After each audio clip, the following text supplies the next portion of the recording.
नमस्कार, मैं हूं विकास चंद्र। लोकसभा चुनाव 2024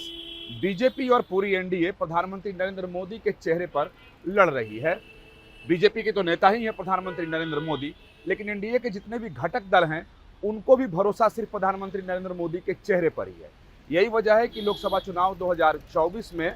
चाहे वो सहयोगी दल हो या बीजेपी हो, प्रधानमंत्री नरेंद्र मोदी की ही गारंटी की बात करती है, प्रधानमंत्री नरेंद्र मोदी को ही प्रधानमंत्री बनाने की बात करती है और प्रधानमंत्री नरेंद्र मोदी के ही भरोसे पूरे बीजेपी दिखाई दे रही है, एनडीए की सारी पार्टियां दिखाई दे रही हैं और जितने भी प्रत्याशी मैदान में हैं एनडीए के, उन सब लोगों को भरोसा सिर्फ प्रधानमंत्री नरेंद्र मोदी के चेहरे से ही है। और ये दिखाई भी दे रहा है कि लोग प्रधानमंत्री नरेंद्र मोदी को ही वोट देने की बात कर रहे हैं और तमाम मेरा व्यक्तिगत अनुभव है कि सामान्य लोग सिर्फ मोदी को वोट देने की बात करते हैं और ये सबसे बड़ी ताकत और सबसे बड़ा चुनावी हथियार बीजेपी और एनडीए के पास है प्रधानमंत्री नरेंद्र मोदी के तौर पर। और खुद प्रधानमंत्री नरेंद्र मोदी भी धुआंधार चुनाव प्रचार में लगे हुए हैं। एक एक दिन में कई कई जनसभा, रोड शो, लोगों से संवाद प्रधानमंत्री नरेंद्र मोदी करते हैं और खुद जहां भी जाते हैं वहां मोदी की गारंटी की वो बात करते हैं। यानी जो मोदी की गारंटी है और मोदी मैजिक है और प्रधानमंत्री नरेंद्र मोदी के प्रति जो आम लोगों का भरोसा है, उसके बल पर बीजेपी और एनडीए चुनावी मैदान पर 400 पार जाने का ऐलान कर रही है। खुद प्रधानमंत्री नरेंद्र मोदी भी 400 पार जाने की बात कर रहे हैं और बीजेपी ने तो अपने लिए 370 पार का नारा दिया है कि अकेले बीजेपी 370 के पार जाएगी और पूरी एनडीए 400 के पार। और ये 400 पार जाने का जो नारा है वो सिर्फ प्रधानमंत्री नरेंद्र मोदी के बल पर है, प्रधानमंत्री नरेंद्र मोदी के चेहरे पर है और प्रधानमंत्री नरेंद्र मोदी के भरोसे है। क्योंकि जिस तरीके का चुनाव प्रचार अभियान चल रहा है, जो चुनाव प्रचार अभियान में जिन मुद्दों और एजेंडों की बात की जा रही है, वो सब कुछ घुमा फिरा के बीजेपी के नेताओं के द्वारा, बीजेपी के जो स्टार प्रचारक हैं उनके द्वारा, एनडीए के जो घटक दल हैं, एनडीए घटक दल के जो नेता हैं या फिर उनके प्रत्याशी हैं, सभी प्रधानमंत्री नरेंद्र मोदी की बात करते हैं। बेशक प्रधानमंत्री नरेंद्र मोदी की वो बात करते हैं तो 10 साल के जो कार्यकाल में जो उपलब्धि रही है मोदी सरकार की, उसको भी वो लोग सामने रखते हैं। इसके साथ साथ अगर बीजेपी को देखें और खुद प्रधानमंत्री नरेंद्र मोदी को देखें तो वो बीजेपी की तरफ से दावा किया जाता है, लगातार दावा किया जा रहा है और प्रधानमंत्री नरेंद्र मोदी भी बड़े आत्मविश्वास में बोलते हैं कि वो तीसरी बार प्रधानमंत्री बनने जा रहे हैं और प्रचंड बहुमत से बनने जा रहे हैं। यानी 2019 में जो सफलता उनको मिली थी, जितनी सीटें मिली थी, उससे ज़्यादा 2024 के लोकसभा चुनाव में बीजेपी और एनडीए को मिलने जा रहा है। और इस आत्मविश्वास से बीजेपी और एनडीए चुनावी मैदान में डटी हुई है और सभी जगहों पर 400 पार का नारा बुलंद किया जा रहा है कार्यकर्ताओं के द्वारा, नेताओं के द्वारा। तो कुल मिलाकर देखें तो केंद्र में सिर्फ प्रधानमंत्री नरेंद्र मोदी है और मोदी के भरोसे ही, मोदी के चेहरे पर ही सबकी उम्मीद है। यानी बीजेपी को उम्मीद है, एनडीए के नेताओं को उम्मीद है कि इस बार भी उन लोगों की चुनावी नैया प्रधानमंत्री नरेंद्र मोदी पार लगा देंगे। लेकिन अब एक दिलचस्प बात सामने आ गई है और चुनावी तौर पर काफ़ी दिलचस्प है। शराब घोटाले में जेल में दिल्ली के मुख्यमंत्री अरविंद केजरीवाल बंद थे।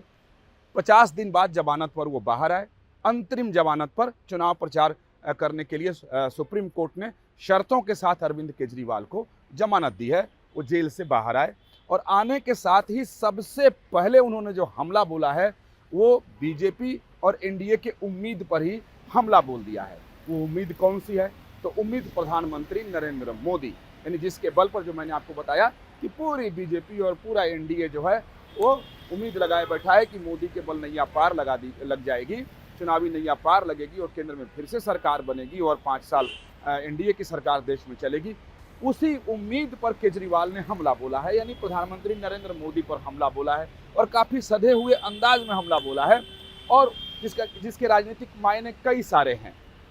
और सबको समझने की कोशिश यहाँ पर करेंगे। अरविंद केजरीवाल ने प्रेस वार्ता करते हुए और अपने कार्यकर्ताओं को संबोधित करते हुए कहा और बीजेपी के उस नियम का हवाला दिया जिसकी बहुत चर्चा होती है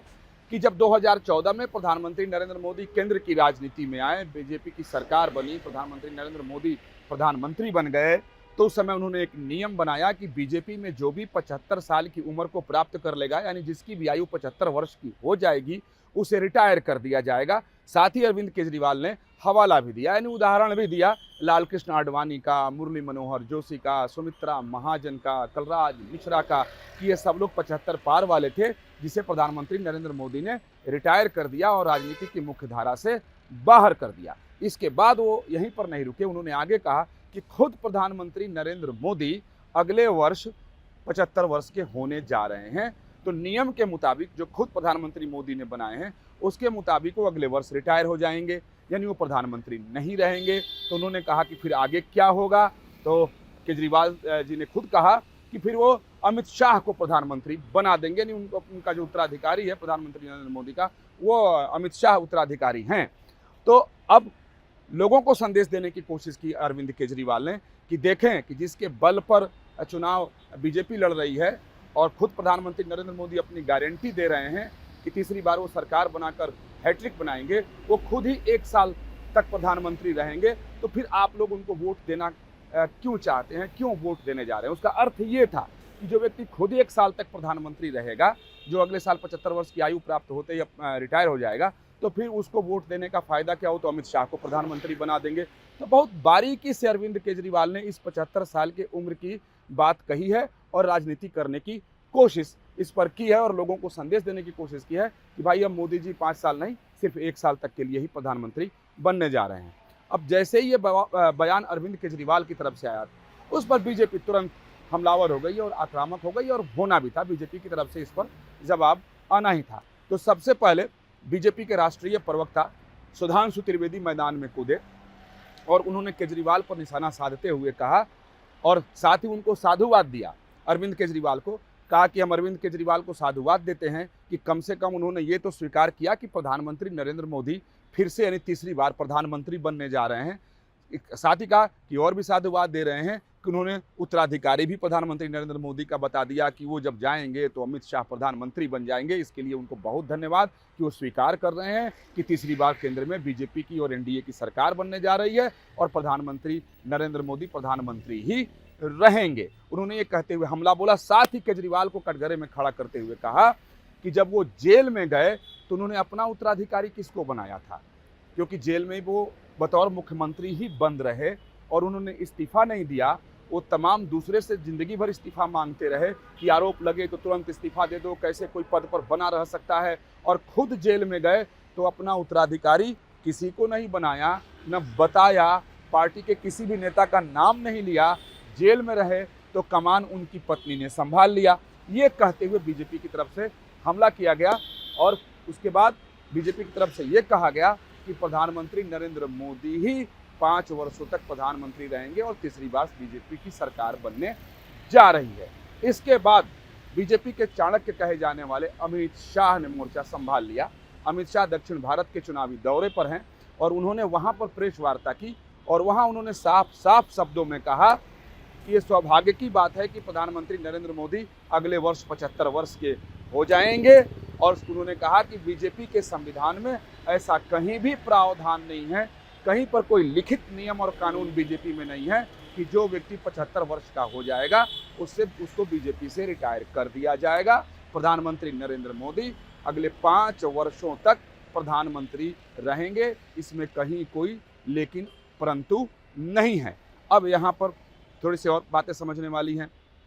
कि आखिर बीजेपी के कद्दावर नेता अमित शाह ने क्यों इस पर पलटवार किया। पहले बीजेपी की तरफ से आया कि कहीं इसका संदेश गलत न चल जाए, चुनावी नुकसान न हो जाए, क्योंकि अगर प्रधानमंत्री नरेंद्र मोदी के चेहरे पर बीजेपी जीतने का दावा कर रही है, केंद्र में सरकार बनाने की बात कर रही है और पूरा भरोसा है बीजेपी को कि प्रधानमंत्री नरेंद्र मोदी ही अकेले चुनावी नैया पार लगा देंगे, अगर लोगों में ये गलती से भी संदेश चला गया कि नहीं ऐसा प्रधानमंत्री तो सिर्फ 1 वर्ष के लिए मोदी जी होंगे, तो फिर अमित शाह के लिए क्यों वोट दिया जाए, क्योंकि अरविंद केजरीवाल ने अमित शाह का नाम लिया कि अगले प्रधानमंत्री वो होंगे। तो इसको कुंद करने के लिए, इस बहस को ख़त्म कर देने के लिए बीजेपी ने अलग से मोर्चा संभाला और अमित शाह ने ये बयान देकर के इसको ख़त्म करने की कोशिश की, यानी संदेश दिया कि नहीं 5 वर्षों तक प्रधानमंत्री नरेंद्र मोदी ही प्रधानमंत्री रहेंगे। और यही नहीं, जब बीजेपी की तरफ से अरविंद केजरीवाल को जवाब दिया जा रहा था तो जिन जिन नेताओं का नाम अरविंद केजरीवाल ने लिया था कि उन्हें बीजेपी ने दरकिनार कर दिया, उन्हें पार्टी से हटा दिया, तो बीजेपी की तरफ से भी दर्जनों आप नेताओं के नाम लिए गए, जिसमें कुमार विश्वास का भी नाम था, किरण बेदी का भी नाम था, साजिया इल्मी का भी नाम था, कि आखिर अरविंद केजरीवाल ने इन लोगों को पार्टी से चलता क्यों कर दिया? आखिर इन लोगों को पार्टी से क्यों निकाल दिया? क्यों ये लोग पहले हाशिए पे गए और फिर पार्टी से बाहर हो गए? कहा बीजेपी में ऐसी कोई व्यवस्था नहीं है, कोई संवैधानिक प्रावधान नहीं है। लालकृष्ण आडवाणी 90 वर्ष की आयु में भी सांसद रहे, मुरली मनोहर जोशी भी सांसद रहे, और जब उनका टेन्योर खत्म हुआ तभी वो सक्रिय राजनीति से बाहर गए। साथ ही उन्होंने ये भी बीजेपी की तरफ से हमला हुआ, यानी सुधांशु त्रिवेदी ने कहा कि लालकृष्ण आडवाणी तो 90 साल की उम्र तक सांसद रहे और जब नहीं रहे तो वो भारत रत्न बन गए, लेकिन आपके नेताओं का क्या हाल है, यानी आम आदमी पार्टी के नेताओं का क्या हाल है कि आज कुमार विश्वास कहाँ हैं, आज किरण बेदी कहाँ हैं, दूसरे तमाम नेता कहाँ हैं, आशुतोष कहाँ गए? सबको तो अरविंद केजरीवाल ने बाहर निकाल दिया, बाहर का रास्ता दिखा दिया। तो इसको लेकर के अब एक दिलचस्प बहस छिड़ गई है कि क्या 75 वर्ष की जो सीमा है, क्या वाकई में ये बीजेपी में लागू होता है या नहीं लागू होता है? तो इधर अगर बात कर लें पिछले 5 वर्षों में, तो हाँ, तमाम वरिष्ठ नेता राज्यपाल बनाए गए, कुछ लोगों ने मंत्री पद से इस्तीफा भी दे दिया और लोग बीजेपी की मुख्य धारा से निकल करके कहीं और उनको जिम्मेदारी दे दी गई, उन्होंने अपनी जिम्मेदारी संभाल ली। लेकिन हाँ, ये वाजिब तौर पर यह है कि बीजेपी के संविधान में 75 वर्ष की बात कहीं लिखी हुई नहीं है और कहीं ये प्रावधान नहीं है कि जो 75 वर्ष की आयु को प्राप्त कर लेगा वो बीजेपी से बाहर चला जाएगा, यानी सक्रिय राजनीति से वो बाहर चला जाएगा। लेकिन अरविंद केजरीवाल ने जो तीर छोड़ी है, तो मेरे हिसाब से वो बिल्कुल आकर निशाने पर लगी है कि अब बीजेपी के तमाम नेता इस पर सुरक्षात्मक होकर के अपना बयान दे रहे हैं कि नहीं, मोदी जी 5 वर्ष तक प्रधानमंत्री रहेंगे। तो कुल मिलाकर अगर आप देखें तो इस लोकसभा चुनाव 2024 में बीजेपी तो अपनी रणनीति पर चली रही है और तमाम विपक्षी पार्टियों की भी अपनी रणनीति है। बीजेपी अलग अलग राज्यों में अलग अलग मुद्दों और एजेंडे को उठा करके अलग ढंग से रणनीति बना करके एक बिल्कुल अलग तरह की राजनीति करती नजर आ रही है। आप प्रधानमंत्री का दौरे पर आप निगाह डालें तो समझ में भी आएगा कि बिहार में कुछ और मुद्दे उठते हैं, महाराष्ट्र में अलग, दक्षिण भारत में अलग, पूर्वी भारत में अलग, सब जगह की राजनीति और समीकरण भी अलग है। लेकिन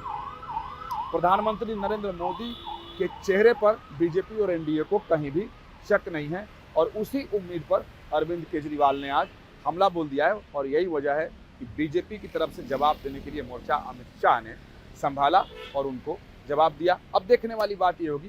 कि इस पर बहस कहां तक बढ़कर आगे जाती है। वीडियो जर्नलिस्ट जयराम यादव के साथ विकास चंद्र, न्यूज़ नेशन, दिल्ली।